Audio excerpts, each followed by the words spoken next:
All right, good morning, everyone. How's it going? Cool, thank you for coming. First session of the day. So, funny thing about this session is they told us this was supposed to be the only occurrence. It got completely filled, so thank you for bringing that energy. So we're actually doing it again tomorrow if you don't get enough today. So we're here to talk about notebooks. Who needs coffee if you have notebooks? To kick us off, I'll just walk through some logistical things. Here's a quick forward-looking statement around this presentation, as well as, we were supposed to plug the app, but this slide isn't there. So there we go. Before we start, a quick intro on me. My name is Jason. I'm a product manager here at Databricks. I have the pleasure of working on our notebooks product. We actually have a lot of our team here who has worked on the amazing features as part of this product. So if you see anyone with like a white employee badge, be sure to say hi, give them your feedback, and it'll all route back to our team. But I have the pleasure to be joined by Dr. Vijay from Thumbtack. I'll sort of be passing the mic over to him midway through to talk about Thumbtack and some of their use cases. But yeah, welcome. Thanks again for coming so early in the morning. The title of this talk is Boosting Data Science and AI Productivity with Databricks Notebooks. And so maybe a quick show of hands. Who here has used a Databricks notebook once in the past week? OK, pretty good. That's actually more than I expected. So you all are familiar with the product, and maybe I don't even need to give this whole talk. But I think we'll sort of walk through some of the fun new features we've been working on, and then also talk about how we think of notebooks strategically within Databricks. So, what is a notebook? I think, even for me and my own data science journey, the first time I touched a notebook was back in undergrad when I took an intro to data science class. And, I fell in love with Jupyter Notebooks. But I think the ecosystem has really come a long way since then. And I think the way we think of notebooks at Databricks is more of like a window into our data intelligence platform. And the reason we think that is that, first, notebooks are the most used product at Databricks, just by a pure user count, right? Like, folks are in notebooks every day. They're doing various things, from data analysis to building pipelines. So it's really an extensible and powerful platform for folks that are within our ecosystem. I think beyond that, our notebooks have evolved, again, from the Jupyter Notebook to become quite powerful and collaborative. And so we'll walk through some of the specific features there around how notebooks have really been enhancing in terms of functionality. And so before I get into the live demo of the specifics, here's a quick slide that we walk through around why notebooks are simple and powerful. So first, I think with our Databricks notebook, we really try and focus on a modern, intuitive UX. Those that have been Databricks OGs will know that we actually did a whole refresh of the notebook, making things a little bit brighter and easier to use. The second is that the notebook is actually infused with intelligence. So folks here who are familiar with Assistant, that is deeply embedded into our notebook, and we will have a separate session covering functionality around the Assistant itself. And the final thing is we're extending beyond just a simple Python notebook or SQL notebook, and we really want to become this sort of embedded IDE experience within Databricks, bringing some of those powerful features that you might expect there. So I know that's a lot, but you're probably wondering, like, what is new in notebooks, right? Like, maybe some of you see our blog posts or see like our what's new section within the product. I'll cover some key pillars today. But then, of course, if you have any questions after this talk today, feel free to come up and chat, and we can talk through specifics. So first, we'll talk through a little bit around serverless and our strategy there, specifically within notebooks. We'll talk about some features around an improved developer experience within notebooks. And then finally, we'll briefly touch on sharing and collaboration. So, OK, enough slides. I'll quickly switch this here, and it should throw up my demo. Perfect. Can you all see that there? Awesome. All right, so first, serverless, right? I think we've been working on serverless for over a year now, and I think our overall vision here is that, hey, at the end of the day, like, who wants to configure clusters, right? It's a painful experience. It's difficult. The vision with serverless is to make compute simple, fast, efficient, and reliable within the notebook. And so to give you an example, I have a sample query here, and let's hope this works. But you'll see I'll run the query. I wasn't previously attached to any compute. The whole goal with serverless is that it should automatically spin up and start. quickly. So we'll see here. So you'll see I'm already connected. That was a few seconds to kind of spin up and connect to serverless. And then hopefully, if the connection here is working, this query should run. So the last time I tried this out, the Wi-Fi cut, and I think the demo gods were not very kind to me. But OK, it seems like this is actually running. So let's give this a few seconds. Great. So now you have this beautiful car data set, which if anyone is looking for a new car, I can share this with you afterwards. But yeah, again, the whole purpose with serverless is to put compute into the background, right? So for folks who are not really attuned to switching between clusters, this will be readily available in the notebook for them, and they don't have to do any thinking there. Folks who are newer to the notebook, I'll point out some specific features in like the paneling here. And so you'll see I pulled in this car data set. If I go on the left side here and go to my catalog, that data set will show up as active. So really great if I just need to reference it, if I need to insert the table name into a particular cell. I can actually open this table in the Catalog Explorer itself if I want to just look at it or see any sample data there. So a little bit of a preview into serverless and the catalog functionality there. To talk a little bit more around some of my favorite features, actually. So we talked a little bit about flexibility, right? So right here I have a SQL cell, but I'm sort of more of a Python lover myself. So one thing that I will frequently do is like, I'll pull in this table, I'll get a quick look at the data, but then I'm like, okay, what I really want is to have this in a Python data frame to be able to play around with it, maybe transform it. And so you'll see I have a Python cell right below this SQL cell. And I mentioned, right, like the assistant is sort of embedded directly into the notebook. I can just quickly use a keyboard shortcut to sort of invoke the inline assistant. And I can say, actually, like, OK, it seems like this table is stored in this sort of SQL data frame. Let's just say, like, we want to access that and display the head. And the assistant should generate the right code for that. I'll just accept that and run it. Cool. So I have this data available now in a Python data frame. So this is a pretty common workflow we'll see where folks can sort of reach for the languages and the workflows that they're used to. So if you're used to pandas, if you're used to polars, all of that is accessible within the notebook for you to use. And it sort of intermingles together. All right.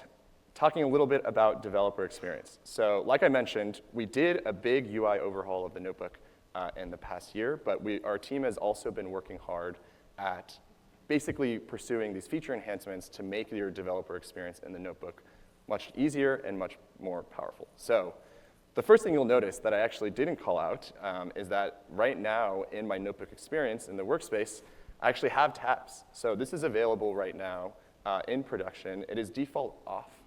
So if you want it on, you'll have to go and explicitly toggle it on. But the main benefit of this experience is rather than going through the painful experience of having tons of browser tabs, I can actually open all of my Databricks assets within the workspace. And you'll see here I can switch between tabs, between notebooks, between files, and just making it more of an IDE-like experience that folks are used to. So this was one of our most commonly requested features, and we're very excited to bring it to you all. I think one thing I personally love about tabs is right now, like if I were to go into search, anytime I search for a file or open it, it'll show up in the tabbed experience, just making it a lot better, a lot easier to actually look through those sorts of files. The next thing that I'll highlight on the developer experience side is side-by-side editing. So this is sort of fresh off the press. It's still in a private preview, but you'll see if I take one of my tabs and drag it to this other region, it'll open my files side by side. So again, I mentioned our team that worked on this is here. So if you see them, give them some kudos. But this is, again, fresh off the press here. Again, one of our really, really commonly requested features. But you can imagine this enables like a whole suite, new suite of powerful workflows. Maybe you have one notebook open. That's your main working notebook. You can have a separate reference notebook open where you can look through helper functions or things like that. And so I've had a ton of fun playing around with this feature. We're constantly enhancing it, and we'll introduce like an icon entry point there as well. So then you can go ahead and split your screens there. The final thing I'll call out on the developer experience side is command palette. And so you'll see that we have an icon here on the bottom right. If I click that, it'll actually invoke the command palette. You can actually do it via the keyboard shortcut as well.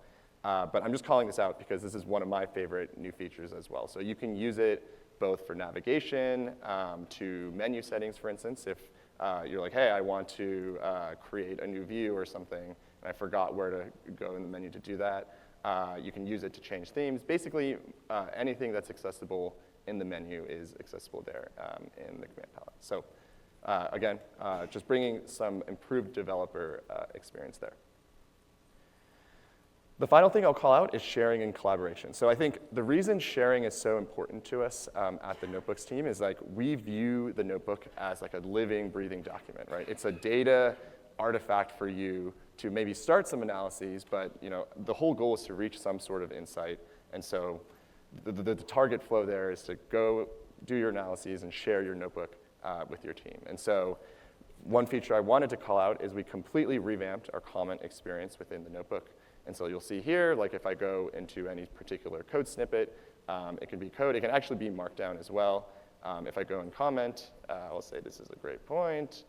We've completely revamped the UX here to be like a Google Docs sort of experience where folks can go in, they can reply to comments, and you can actually tag folks in here, and you'll be notified via email just as you would through your Google Docs experience. So yeah, just wanted to call that out as a final point of this demo. So I know that was quick. I could probably talk about notebooks all day, but I wanted to leave enough time for Vijay to walk through his content. So maybe before I'll transition it off, I'll ask Vijay, any favorite notebook features from you in recent usage?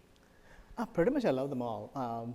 The one thing I found to be very, very useful is how responsive the Databricks team has been. I constantly bother Jason with a ton of requests, and pretty much they've been able to indulge us with almost pretty much all of our asks. So thank you for that. Great. OK. That concludes the notebook demo. I'll hand it over to Vijay to walk through the next portion of this. Excellent. Thank you, Jason.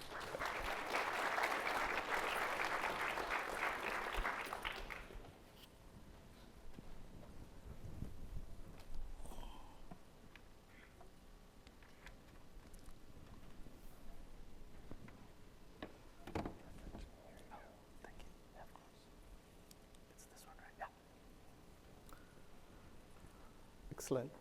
How many of you here use Thumbtack or heard about Thumbtack? Cool. So Thumbtack is a marketplace for services. We bring together home professionals and then homeowners. And our job is to make sure that any issue that you have with your home, we understand it, and then our professionals get matched to the right type of a job. So pretty much that's it's a Uber for your home services industry.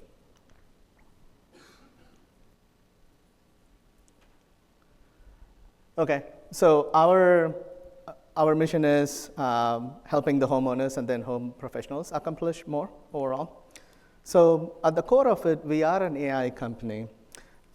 Pretty much everything, if you look at our app, and then if you look at our website, if you look at our matching technology, pricing, AI is part of everything that we do, almost on a session basis. So one of the things that powers all this AI infrastructure is Databricks Notebooks. So we use pretty much everything. So we use a couple of models from GCP. We use all the foundational models, OpenAI, Cloud, whatever. And pretty much the connecting Bedrock is one of the major part of our infrastructure workflow as well.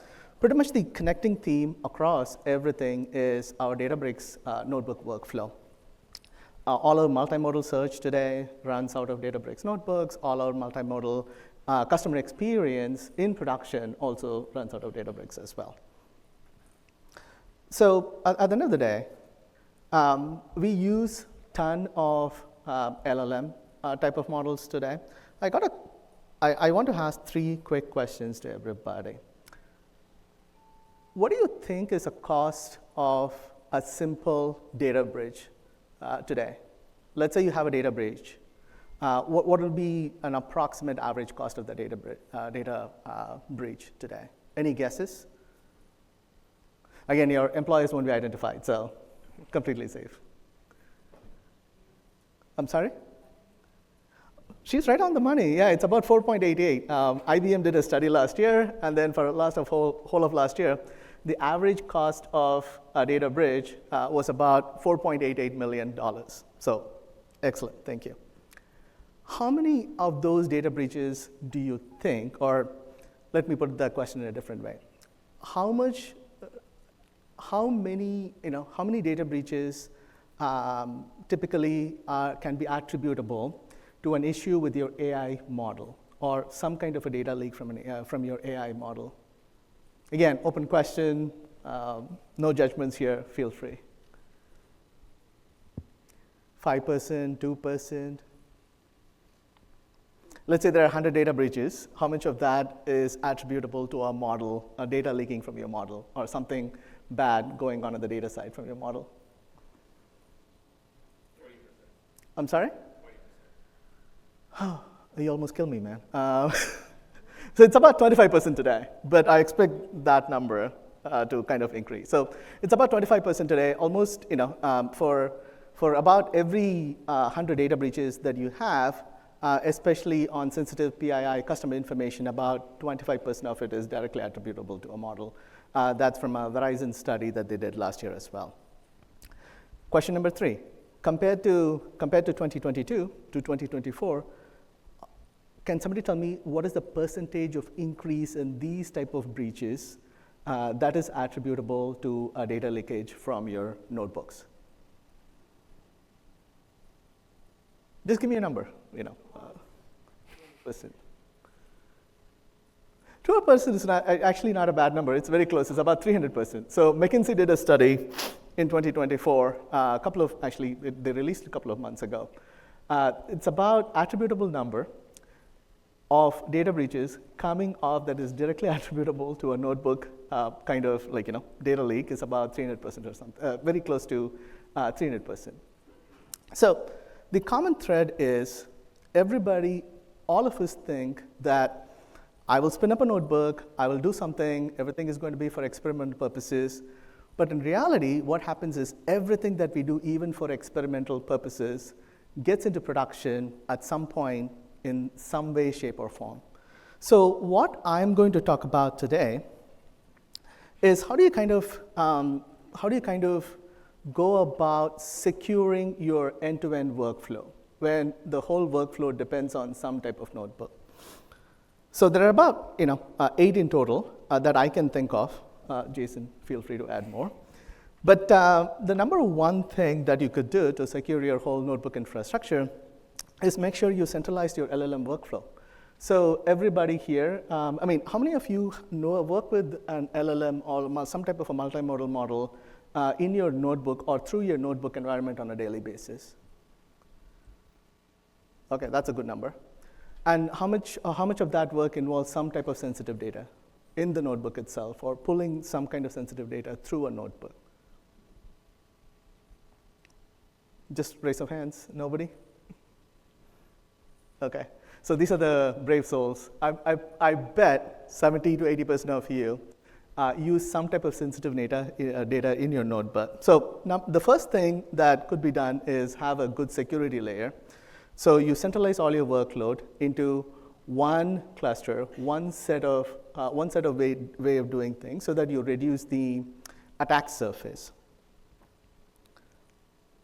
Number 2 is a very simple solution, but often overlooked solution, is to make sure that your secure workplace is underneath, isolated separately from rest of your infrastructure, notebook infrastructure, through a VPC. Security layer number 3 could be dataset permission. For example, one of the easiest way to do it is to make sure that you do it explicitly, not implicitly. So one of the solutions that I've seen that a lot of good enterprises do today is to make sure that they manage data as they manage any other part of their infrastructure as well. So one of the common things among good organizations that you'll see today is using Terraform to manage data permission, data set permission at a very granular level, if you want that. Number 4 is using some type of scrubber, even if you are not planning to use PII level data, even if you're not planning to use anything sensitive. I would say for any of your notebook infrastructure, notebook type of work, I would highly recommend you using some type of scrubber so that even by accident, you don't leave something that can be exploited later. And of course, observability has come a long way. At Thumbtack, for example, everything that we do, there's an observability framework that is built upon our notebook infrastructure from Databricks and also through Fiddler. So everything that you need, that you do on a daily basis, make sure that you have some kind of observability set up for that. Okay, cool. So in total, I can think of, like I said, 8. But just for demo purposes, I'm going to demo 4 of them. Okay. So in total, the 8 things that you could do to make sure that your notebooks are secure. Like I said, I'm going to go over the list, and then I'll show you the demo in a little bit. First, centralize your LLM workloads and LLM infrastructure on your Databricks workflow. Number 2, make sure that you will have some set of firewall rules set up. Putting it under a VPC is actually a good first step, and then there's other things that you could do. Number 3 is make sure that your dataset permissions are set up in a way that for people who need access to X, they have only access to X, not Y and Z. And then the third thing is always make sure that you have some kind of a security scan set up for your libraries that you import and whatnot. Number 5 is the PII scrubber that I just spoke about. I'll give you a demo of a PII scrubber, a simple PII scrubber that you can kind of set up. Number 6 is also PII monitoring. It is not enough to set up a scrubber. It is not enough to set up something and then not to observe or monitor your models for data leaks as you kind of go and then move things into production. So setting up some kind of a PII monitoring setup is fairly useful. 7 is, I think it's one of the best practices that is often suggested by Databricks, which is your setting up your secrets manager. In fact, a long time ago, I was bothering Christy, who's our Databricks, amazing Databricks account executive that we work with, on setting up a learning plan for my team. And the first lesson that, usually that is offered through a learning plan is how do you manage your secrets in your notebook. So it is very, very important that you don't avoid this first step. I would say it's worth the investment in terms of doing it. And number 8 is tried and tested key rotation policy. So I've set up an instance, so everything in the backend is taken care of. So here, the demo I'm showing is if you set up everything right, and then if your VPC setup is working, people cannot just go ahead and then get data or give data to an external URL. So here, what you will see is I'm trying to connect to 2 instances. One is something that is tried and tested, approved by my team, and approved through various security measures, and then the other is not. For example, one is whitelisted, which is the API from OpenAI, where the connection was successful, and then the other was a request to just a GitHub repo of some sorts. And obviously, you can see that the GitHub repo request times out, and then the OpenAI stuff is working. I cannot stress this enough. Anything that you do, remember, one of the common misconceptions is, I write this notebook today, and then this is just for POC kind of purposes. I just want to test something really quickly. And nobody is ever going to use this notebook for anything else. That's the most common misconception, because what happens typically is Many people will see that notebook, and then they will take that as a best practice. They might not think twice about copying that notebook to something else. And before you know, this notebook will have a life of its own, and then it would have been forked n times over. So one of the common things that I do, apart from my regular job, I also research actively on security of AI models. And I also teach classes to mostly people from our government agencies through a partnership with George Washington University in DC. And one of the first things when I give exercise to my students is, even though, remember, these people work full time for our security agencies, and then I just observe how many of them will use a library to scan for something and then scan for PII before submitting the assignment. So the answer is not that heartwarming. But anyhow, I digress. Coming back to the point, I cannot stress enough of how much of a good thing in general and how much of a trouble that it will save you, how much of trouble how much trouble later on will be saved by using something like a very common PII scrubber. So what you're pretty much like, I would say 70 to 80% of any of our personalization models, most of the models that you use today require some kind of personalization, would have some type of an identifying information. For example, in the case of Thumbtack, oftentimes we see people talking about their addresses, people talking about their homes. So these are personal. We want to make sure that these things don't get out, and these things are managed effectively. And I'm pretty sure this is a common theme across each and every of your orgs. So one of the best practices is to make sure that you have a PII scrubber, and then actually you have very simple mechanisms to do that today. One of the things I would recommend is an open source project from Microsoft called Presidio that you can use. Of course, we had to do some modifications for a few Thumbtack use cases specifically. But the way we kind of do it is we took the open source model from Presidio. We did some changes to reflect couple of our business use cases, make sure that it is done the right way per Thumbtack. And we use an Artifactory manager. So we publish it to Artifactory, and then that's how we kind of download things, because downloading any libraries out in the open is an issue as well. God knows who touched that library before you. So here, what I've done is basically I'm installing all the libraries that I need, and then what you will see here is, so I'm using my own internal bucket to download everything, and then what you will see here is a bunch of text that has some type of personal information. For example, somebody is talking about the credit card number. Somebody is identifying the place that they live.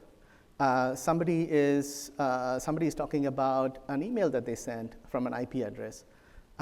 Somebody is talking about much more identifiable information, passport numbers and such. Somebody is even talking about their bank account number for payment details. So don't underestimate how much people are trusting of your business and then willingly give information. People trust businesses a lot. The underlying trust behind that is, we know that you will handle my information in the right way. I don't have to worry about it. So in this case,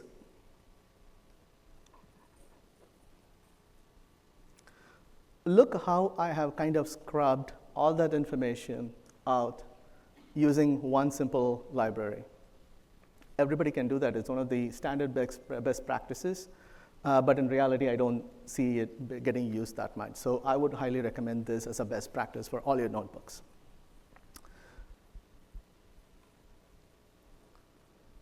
So this is all the information that I sent. I use my scrubber. So the scrubber pretty much removes everything, and then there you go. But it doesn't stop here. You always need to worry about what happens in the background, and really you need to have a robust way to observe these things in the real world. So like I said before, our whole ML/AI infra runs through Databricks, but we do have an observability platform that we work with. We work with a company called Fiddler a lot in terms of making sure the observability part of everything that we do is taken care of. So there is a good set of monitoring mechanisms that you have today. And if you look at Fiddler, the orange and then the blue lines, the orange one is probable PII information that is sent over in my notebooks or present in my notebooks before I use the scrubber. And the blue line tells me how much of that has been removed after scrubbing. So this is very important because you need to understand the fundamental nature of the data that you're kind of handling. So I would recommend for any of your models that is going into production, or even if you're doing something that is, something that is using through a kind of a deal, when you're kind of analyzing certain data sets, or even simply looking at things like data drift in your data or whatever, I would highly suggest that you monitor the heck out of anything that even resembles PII, because these are the things, simple things that you can do today that will save you a lot of heartburn 6 months from now, a year from now. So of course, Secrets Manager is something that is highly recommended. And like I said, we are a very hybrid environment. We use GPC, we use Bedrock, we use OpenAI, we use Claude. There is lots of things that we do, but everything that we do, there is nothing that is kind of floating out in the open. Everything is managed through a Secrets Manager. So overall, 8 things. First, reduce your attack surface. Centralize your LLM multimodal workloads as much as possible. Number 2, make sure that your VPC/firewalls are set up so that you cannot just your egress, how people get and load libraries and all that is kind of controlled in some way, shape, or form. And third is make sure that you're using simple things like Terraform to make sure that you set up your data set permission as much as controlled as possible. And then 4 is make sure that whenever you use a library, it's a common best practice, is to have something like Artifactory kind of a workflow to make sure that people don't use libraries willy-nilly, and then they have the right type of library that you can kind of load. And many organizations have also started auditing their library use as well. So this will be useful for that purposes. And number 5 is the PII scrubber that I was talking about before. A simple thing like Presidio can be very, very helpful there, but there is also lots of other tooling for your notebooks. And observe everything. Don't take things for granted. I would say this is where most of the people don't. I would say it's not so much about not doing the right thing. It is, I need to ship something tomorrow, so I'll do something in a notebook, and then I will kind of get it over with. But these are the things that will kind of bite you. And monitoring, in general, is a good practice, even for your data drifts and things like that. Some type of observability monitoring mechanism is recommended. 7 is Secrets Manager. I cannot recommend that enough. And number 8 is key rotation. So pretty much to sum up everything, if you do these 8 things, or even do 50% of these 8 things in your normal notebooks workflow as a best practice before you ship everything, pretty much you will be very secure in your notebook work kind of workflow. So that's it from me.